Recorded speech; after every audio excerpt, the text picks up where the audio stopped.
Markets steadily trended up over the first quarter, posting gains each month while overall market volatility was in continuous decline.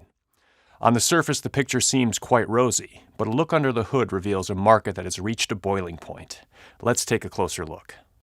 In stark contrast to the perceived calm during the first quarter, unsuspecting investors have been whipsawed by one of the most severe sector rotations in recent history.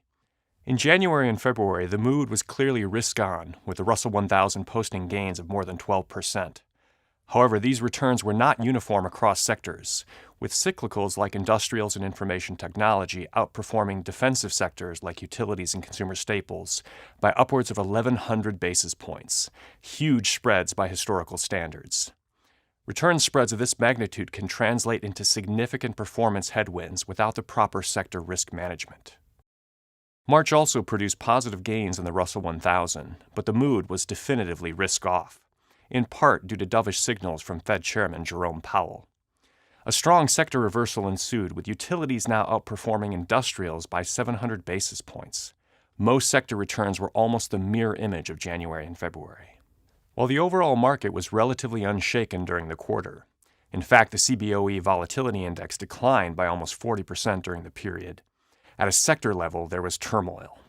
This illustrates our stance that sector exposure is an uncompensated form of risk, one that prudent investors should avoid.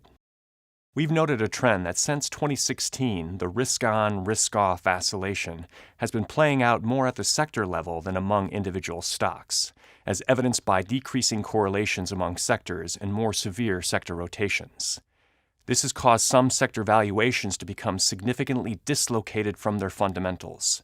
But this cannot continue forever. Mean reversion of sector valuation poses an additional source of uncompensated risk to the unsuspecting investor. While the equity market appears relatively calm, strategies with strong sector biases have been on a wild ride and haven't necessarily created value. Investors should be cognizant of active sector exposures as they are sources of risk, but not sources of return. In this environment, investors would be well advised to stay sector neutral and not forget about fundamentals.